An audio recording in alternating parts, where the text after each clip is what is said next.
Nodar Kumaritashvili, a Georgian Olympic luge athlete, tragically died on February 12, 2010, at the age of 21, during a training run at the Whistler Sliding Center in Whistler, British Columbia, Canada, just hours before the opening ceremony of the 2010 Winter Olympics. On that morning, Kumaritashvili was completing his sixth and final practice run on the Olympic track, a course already known among athletes for its extreme speed and technical difficulty. As he exited the final curve of the track, known as Turn 16, he entered the section at a speed of nearly 144 kilometers per hour, but his sled followed the wrong line, making it difficult to regain control. Within seconds, the sled struck the inside wall at a sharp angle, creating a powerful rebound effect that launched him out of the track. He was thrown over the sidewall and collided with an unpadded steel support pole located beside the course. Emergency medical teams reached him immediately and began life-saving efforts, but the impact caused fatal injuries, and he was later pronounced dead at a nearby medical center. Official investigations by the International Luge Federation and the British Columbia Coroner's Service ruled his death an accident, concluding that it resulted from a combination of factors, including the unusually high speed of the track, its demanding design, and Kumaritashvili's limited experience on that specific course. Following the tragedy, Olympic officials made urgent safety changes, raising track walls, adding protective padding, and lowering the starting point to reduce speed. Born on November 25, 1988, in Borjomi, Georgia, Nodar Kumaritashvili was competing in his first Olympic Games, and his death left a lasting impact on the Olympic community. Pat Tillman, former Arizona Cardinals safety and U.S. Army Ranger, tragically died on April 22, 2004, at the age of 27, in eastern Afghanistan, near the rugged coast province close to the Pakistan border. Tillman had left a thriving NFL career, turning down millions in contracts to enlist in the U.S. Army after the September 11th attacks, serving alongside his brother Kevin. On that fateful day, his platoon was patrolling a narrow canyon when a vehicle malfunction caused the unit to split into two groups. Amid the chaos, members of his own platoon misidentified Tillman and an allied Afghan soldier as enemy combatants. Despite Tillman waving his arms and shouting to identify himself as friendly, he was shot 3 times in the head at close range, dying instantly. The allied Afghan soldier was also killed in the crossfire. The tragedy was compounded by battlefield confusion, poor communication, and a series of command errors, making what should have been a routine patrol a fatal encounter. Initially, the military falsely reported that Tillman had been killed by enemy fire in a heroic ambush, awarding him the Silver Star and Purple Heart. High-ranking officials were aware of the truth within days, but withheld the facts from the public and his family for over a month. Evidence from the scene, including his body armor, uniform, and personal notebook, was destroyed, fueling allegations of a deliberate cover-up.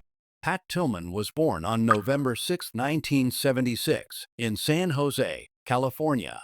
He was a standout athlete at Arizona State University and became widely known as a safety for the Arizona Cardinals in the NFL. Samuel Wanjiru, a Kenyan long-distance runner and Olympic gold medalist, tragically died on May 15, 2011, at the age of 24, after falling from a balcony at his home in Nyahururu, Kenya. On the night of the incident, a domestic dispute took place after Wanjiru returned home and was confronted by his wife, who found him with another woman inside the house. During the confrontation, Wanjiru ended up outside on the first-floor balcony, while his wife went into the compound below. Moments later, Wanjiru fell from the balcony to the ground beneath. He suffered serious internal and head injuries from the fall and was rushed to a nearby hospital where doctors attempted to save him, but he later died from his injuries.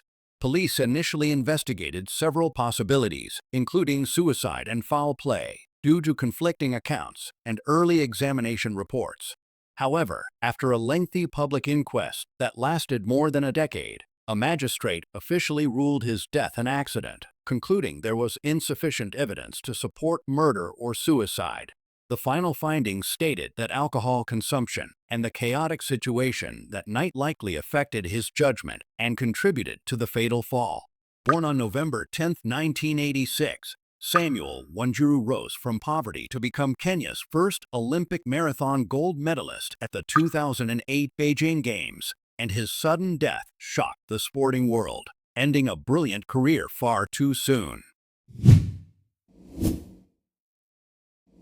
Steve Prefontaine, American long-distance runner and Oregon track legend, tragically died on May 30, 1975, at the age of 24, in Eugene, Oregon.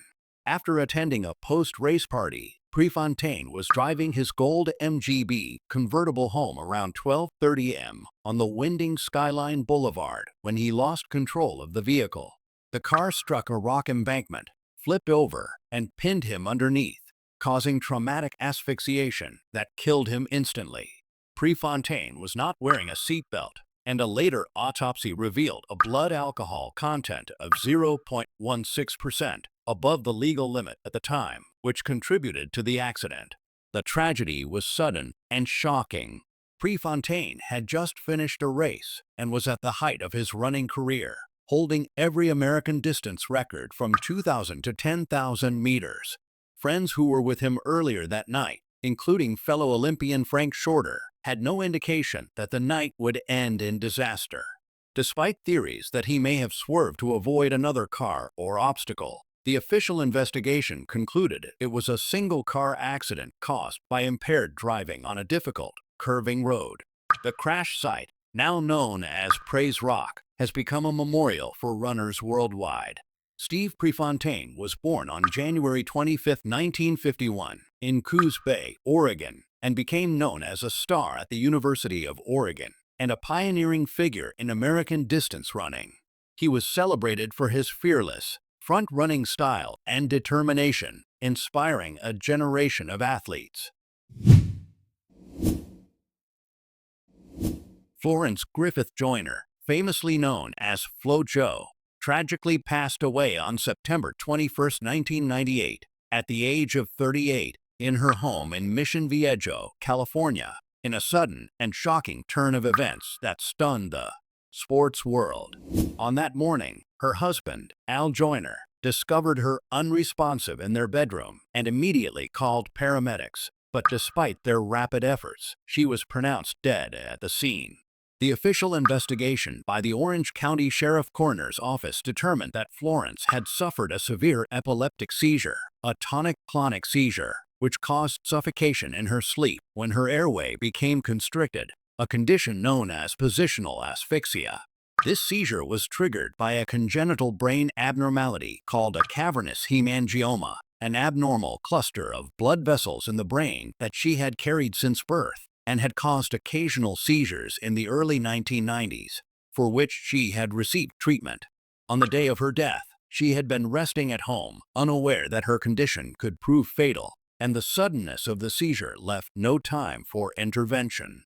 The autopsy confirmed that there were no performance-enhancing drugs or illicit substances in her system, only small amounts of over-the-counter medications like Tylenol and Benadryl, ruling out foul play or external factors, and establishing that her death was entirely natural and caused by the congenital defect.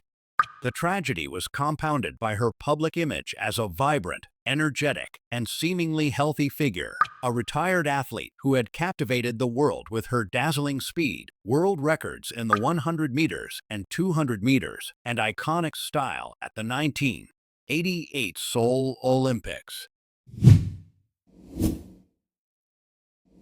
Agnes Tirop, a world record-holding Kenyan long-distance runner, was tragically found dead on October 13, 2021, at her home in Iten, Kenya, at the age of 25. She had suffered multiple stab wounds to her neck and abdomen in a shocking act of domestic violence. Her husband, Ibrahim Roddick, was arrested 2 days later while allegedly trying to flee the country and charged with her murder.